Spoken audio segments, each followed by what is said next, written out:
Morning. શનિ રવિમાં ફરી એકવાર અમેરિકા અને ઈરાન વચ્ચે નિવેદનબાજી થઈ છે અને એને કારણે ક્રૂડના ભાવ કૂલ ઓફ નથી થઈ રહ્યા, એટલે કે ઘટી નથી રહ્યા, ત્યાં ને ત્યાં જ છે જ્યાં હતા. તો થોડું સમજાવો કે શું થઈ રહ્યું છે, એ નિવેદનબાજીની શું અસરો પોસિબલી હોઈ શકે? ગુડ મોર્નિંગ જસ. હવે આપણે જોવા જઈએ તો વીકેન્ડની અંદર નિવેદનબાજી થઈ છે, પરંતુ બીજું કોઈ ખાસ એવી જ હલપહલ જોવા નથી મળી. પરંતુ ઇઝરાયલ અને લેબનાન વચ્ચે હવે જે હિઝબુલ્લા છે ત્યાંની વચ્ચે લડાઈ વધી રહી હોય તેવું લાગી રહ્યું છે.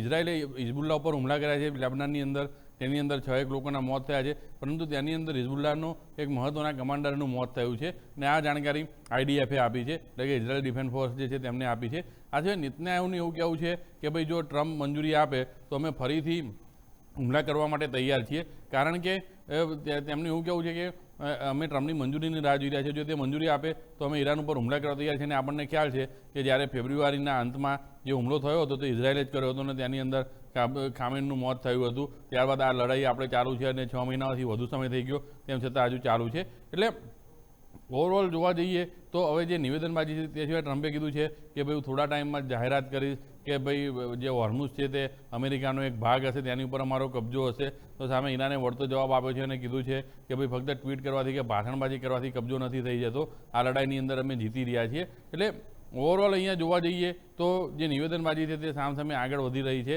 પરંતુ તે સિવાય એ હોર્મુઝની અંદર શનિવારે પણ એક જહાજ ઉપર હુમલો થયો હતો, એટલે IRGC જે છે તે તેના હુમલા યથાવત રાખ્યા છે. એટલે ઓવરઓલ જોવા જઈએ તો અહીંયા કોઈ શાંતિના સંકેત નથી મળી રહ્યા અને જે 60 દિવસનું જે MOU થયા હતા તે આજે પૂરા થઈ રહ્યા છે. અને અમેરિકાનું એવું કહેવું છે, સ્કોટ બેસન જે છે ટ્રેઝરી સેક્રેટરી, તેમનું એવું કહેવું છે કે ભાઈ અમે હુમલા કરતા આવે આર્થિક પ્રતિબંધોના આધારે વધુ આજે આર્થિક પ્રતિબંધો લગાવીશું તે વધુ અસરકારક રહ્યા છે. 2018થી અત્યાર સુધી ઈરાન ઉપર અલગ અલગ 2200 પ્રકારના અમેરિકા પ્રતિબંધ લગાવી ચૂક્યું છે અને હજી આગળ વધુ કડક કરશે, તેના બંદરોની નાકાબંધી કરશે, તે વધુ અસરકારક રહે છે.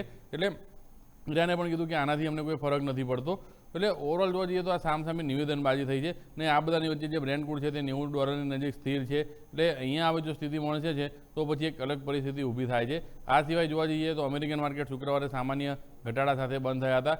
એટલે પરિસ્થિતિ એવી છે કે આપણે જે ગયા સપ્તાહે સતત એક ઉલ્લેખ કર્યો કે આપણે એક રેન્જમાં ફસાઈ ગયા છે, તેની બહાર નીકળવા માટે નથી તો કોઈ પોઝિટિવ સંકેત અને નથી કોઈ નેગેટિવ સંકેત, અને એમાં આપણી રિઝલ્ટ સિઝન પણ પૂરી થઈ રહી છે. એટલે ઓવરઓલ હવે આપણે ફરીથી ક્યાંક કન્સોલિડેશનમાં અત્યારે ટાઈમ પસાર કરીએ તેવા એક સંકેતો મળી રહ્યા છે.